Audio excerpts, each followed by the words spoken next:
Amphan तूफान की वजह से पश्चिम बंगाल में हुई तबाही की वजह से कई इलाकों में लोगों को काफी मुश्किलों का सामना करना पड़ रहा है। बिजली पानी जैसी जरूरी सेवाओं के बहाल नहीं होने की वजह से कई जगह लोग सरकार के खिलाफ प्रदर्शन भी कर रहे हैं। इस बीच प्रदेश की मुख्यमंत्री ममता बनर्जी ने लोगों से धैर्य बनाए रखने की अपील की है। उन्होंने कहा है कि प्रशासन बिजली पानी की आपूर्ति को शुरू करने के लिए अथक प्रयास कर रहा है। इस दौरान वह यह तक कह गई कि मेरा सिर काट लो। ममता बनर्जी ने शनिवार शाम कहा, यह बड़ी आपदा है। हमारी टीमें गंभीरता से काम कर रही हैं। राज्य में कम से कम 1000 टीम काम कर रही है। उनके साथ स्थानीय युवा भी सहयोग कर रहे हैं।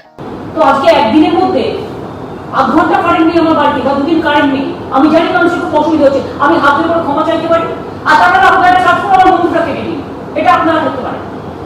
কারণ আমরা সাধ্যমতো, আমরাও মানুষ, অমানবিক পরিশ্রম আমাদেরও করতে হচ্ছে। রাতের পর রাত আমরা জেগে আছি, রাতের পর রাত, দিনের পর দিন। লক্ষ লক্ষ মানুষের ঘরে থাকার জায়গা নেই। আজকে 1 কোটি মানুষ গৃহহীন হয়ে গেছে, মাথায় রাখবেন। অনেক মানুষ, আজকে আমি গেছিলাম কাকদ্বীপে, শুনলাম লবণাক্ত জলে, তার জল মিশে গেছে খাবার জলের সাথে, পানীয় জলের সাথে, পুকুরের সাথে। না আছে খাবার জল, না আছে পুকুরের জল, না আছে টিউবওয়েল। এই অবস্থায় তারা কি করে সহ্য করছে? আমরা তাদের সাহায্য করছি, আমাদের টিম নেমেছে, কিন্তু এত বড় ডিজাস্টার। এক একটা পুকুরে দাদা দাদা মাছ মরে পড়ে আছে, এক একটা পুকুরে গাছ ভেঙে পড়ে আছে, এক একটা রাস্তা জলের সাথে মিশে গেছে। কোথায় জল, কোথায় নদী, কোথায় সমুদ্র, কোথায় গ্রাম, কেউ বুঝতে পারছে না। এই অবস্থায় মনে রাখবে, ভেরি সিরিয়াসলি কাজ হচ্ছে এবং আমাদের 1000 টিম কাজ করছে বাংলায়। পাড়ার ছেলেরা পর্যন্ত, এমনকি পুলিশ লকডাউন সামলাবে না, করোনা সামলাবে না, পাড়ায় পাড়ায় ছেলে মেয়েদের দিয়ে তারাও কিন্তু গাছ টাছ কাটার কাজ করছে। মাথায় রাখবেন, অনেক ক্লাব আমাদের কাজ করছে, সাধারণ ছেলে মেয়েরা পড়ার। কাজেই এখানে বসে যারা এই ক্ষুদ্র রাজনীতি করছেন তাদের আমি বলবো, এখন সাম্প্রদায়িকতার সুশ্রুতি দিয়ে আর মানুষকে উত্তেজিত করবার চেষ্টা করবেন না, প্লিজ একটু ধৈর্য ধরুন। ममता बनर्जी ने राज्य सचिवालय में कहा, लॉकडाउन लागू कराने और कानून व्यवस्था के अलावा पुलिस सेवा बहाली में मदद कर रही है। अम्फान तूफान की वजह से पश्चिम बंगाल में 86 लोगों की जान चली गई है। 14 जिलों में तूफान की वजह से भारी तबाही हुई है। सबसे अधिक नुकसान दक्षिण 24 परगना, कोलकाता, उत्तर 24 परगना और पूर्वी मिदनापुर जिले में हुआ है। दक्षिण कोलकाता के कई इलाकों में अब भी बिजली नहीं आई है। शहर के कई हिस्सों में विरोध प्रदर्शन चल रहे हैं। दक्षिण कोलकाता के बेहला से उत्तरी कोलकाता के बेलघरिया तक लोग आक्रोशित हैं। এরকম অনেক বাড়ি আছে আর ডিসঅ্যান্টেনা নেই, তাদের কানেকশন যেমন ইলেকট্রিসিটিরও নেই, তেমনি টিভি কানেকশনও নেই, নেট কানেকশন তো আমরাই পাচ্ছি না। তো তার মধ্যে আমাদের অনেক কঠিন কষ্ট করে চলতে হচ্ছে। দুর্যোগ যখন আসে তখন একটু সহ্য করতে হয়, ধৈর্য ধরতে হয়। আমরা আইলার সময় পথে ছিলাম, আমি নিজে ছুটে গেছিলাম সঙ্গে সঙ্গে সমুদ্রের ওই সব প্রান্তগুলোতে। কোন দিন কি সমালোচনা করছি কার? বরঞ্চ দুর্যোগে সে বাবরি মসজিদ ধ্বংসই হোক, আইলাই হোক, সাম্প্রদায়িক দাঙ্গাই হোক, নোটবন্দি হোক আর ঘরবন্দি হোক, সবসময় মানুষের পাশে আমরা থেকেছি। তাই আপনাদের কাছে আমি হাত জোর করে রিকোয়েস্ট করতে পারি, আমি তো ইউপি গভর্নমেন্ট নই যে করছে তাকে জেলে ঢুকিয়ে দিলাম বা তার বিরুদ্ধে একটা অর্ডিনেন্স করে দিলাম। আমি সেটা করবো না। আপনারা আমাকে যতই ইচ্ছে গালাগালি দিন, আমরা সেটা করতে পারবো না, কারণ আমরা গণতন্ত্রকে বিশ্বাস করি।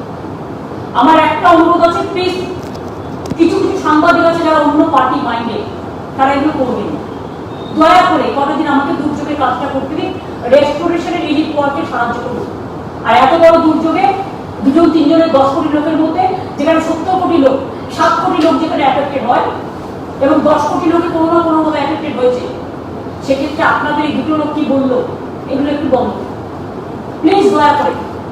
এই কটা দিন আমাদের সাথে একটু কোঅপারেশন করুন, আমাকে रेस्टोरेशन हुआ तो दिन आपका तो हमें शनिवार को लगातार दूसरे दिन लोगों ने सड़कों पर आकर सरकार के खिलाफ नाराजगी जाहिर की। प्रदर्शनकारियों में अधिकतर महिलाएं थी। उन्होंने कहा कि बिजली और पानी के बिना उन्हें बहुत दिक्कतें हो रही है। कुछ जगहों पर पुलिस और लोगों के बीच झड़प भी हुई है। कोलकाता में बिजली की स्थिति को लेकर पूछे गए सवाल के जवाब में सुश्री ममता बनर्जी ने कहा, मैं जानती हूं कि आपको असुविधा हो रही है। मैं आपसे माफी भी मांग सकती हूं या आप मेरा सर काट सकते हैं। हम भी इंसान हैं। हम बहुत मेहनत कर रहे हैं। हम पूरी रात जाग रहे हैं। 1 करोड़ लोग बेघर हैं। वे लोग कैसे धीरज रखते हैं जिनके पास पीने का पानी तक नहीं है। उन्होंने कहा कि लोगों को जमीनी हकीकत को समझना चाहिए और धैर्य रखना चाहिए। मुख्यमंत्री ममता बनर्जी ने कहा, मैंने कलकत्ता इलेक्ट्रिक सप्लाई कॉरपोरेशन को कम से कम 10 बार फोन किया है। यहाँ तक कि मेरे पास सही फोन नेटवर्क भी नहीं है। मैं घर पर टेलीविजन नहीं देख सकती हूँ। अब देखना यह है आवेदन करो सबाई ना 1% নয় 0.1% নয় 0.01%। প্লিজ দয়া করে একটু ধৈর্য ধরুন। কলকাতা আশেপাশে এলাকা সিএসসি আন্ডারে পড়ে, আমাদের আন্ডারে নয়।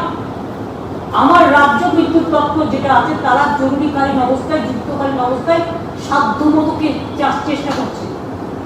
কয়েক লক্ষ পোল পড়ে গেছে, যেগুলো অনেক অনেক হাজার হাজার কোটি টাকা খরচা করে নিয়ে গেছিলাম গ্রাম থেকে গ্রামের প্রান্তরে। তারা তাদের সাধ্যমতো চেষ্টা করছে। কলকাতায় সিএসসি একটা আলাদা সংস্থা, তারা 30 বছর ধরে কলকাতায় আছে এবং সিপিএম এর আমলে সেন্ট্রাল যে ল করেছিল সেই অনুযায়ী তারা আছে বিদ্যুতে। এবং এখানে আর কোনো অর্গানাইজেশন নেই যে তাকে দিয়ে করাবো একজনের বদলে আরেকজনকে দিয়ে। এইখানে আমাদের হাত পাটা বাধা হয়ে গেছে। মানে এখন এই মুহূর্তে আমার কাছে কোনো অপশন নেই। তার কারণ ওরাই জানে তারটা ওদেরই, ইনফ্রাস্ট্রাকচারটা ওদেরই, বিদ্যুৎ সাপ্লাই করে ওরাই। শুধু কলকাতা নয়, বেটার কলকাতা, ওদিকে হাওড়া হুগলিরও অনেকটা পার্ট আছে, নর্থ চব্বিশ পরগনার কিছুটা আছে, সাউথ চব্বিশ পরগনার কিছুটা আছে। এই মুহূর্তে আমি কি করবো? এই মুহূর্তে আমি গিয়ে তাকে মারধর করবো, না এই মুহূর্তে আমি তাকে বাবা বাচ্চা করে কাজটা করিয়ে নেবো? আমার হাতে যখন কোনো অপশন নেই। 2 হচ্ছে, মনে রাখবেন পরশুদিন ঈদ আছে, অনেকে বাড়ি চলে গেছে।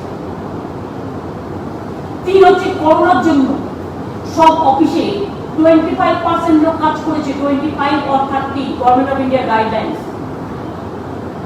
সুতরাং কোনো অফিসে ফুল লোক নেই, ম্যান পাওয়ার নেই। এটা প্লিজ রিয়েলাইজ করুন। এটা কখনো জীবনে আগে হয়নি। দুর্যোগকে যে মোকাবিলা করবেন সেই ম্যান পাওয়ারটা নেই। সেই ম্যান পাওয়ারটাও সব চলে গেছে বাইরে, কারো জেলায় বাড়ি, কারো বাইরে বাড়ি। আর এই লোকগুলো যে স্কিল ওয়ার্কার চাই, ইঞ্জিনিয়ার ছাড়া হয় না। বিদ্যুতের তারা সবাই যুক্ত করতে পারে না, তাহলে বড় দুর্যোগ হয়ে যাবে, আবার দুর্ভোগ হয়ে যাবে। তাকে জানতে হবে কাজটা, এক্সপার্ট লোক চাই। তাই আমি নিজে পার্সোনালি সিএসসি মালিক সঞ্জীব গোয়েঙ্কার সাথে অনেকবার কথা বলছি। আমার চিফ সেক্রেটারি নিজে অনেকবার কথা বলেছে এবং তারা আমাদের কাছে বলেছে, হ্যাঁ আমাদের একটু মানে প্রবলেম হয়েছে, তার কারণ আমাদের ম্যান পাওয়ারটা নেই, তারা বাইরে চলে গেছে। তার সত্ত্বেও আমরা কিছু কোনো কথা শুনতে চাই না, ইমিডিয়েট ওটা রেস্টোর করতে হবে। कि ईद के मौके पर भी यदि लोगों को पानी और बिजली की सप्लाई नहीं हो पाती है तो यह बहुत ही दुखद होगा। इसलिए सरकार को चाहिए कि जितनी जल्दी हो सके बिजली और पानी जैसे आवश्यक सुविधाओं को मुहैया कराई जाए। युवा शक्ति डेस्क की यह खास रिपोर्ट।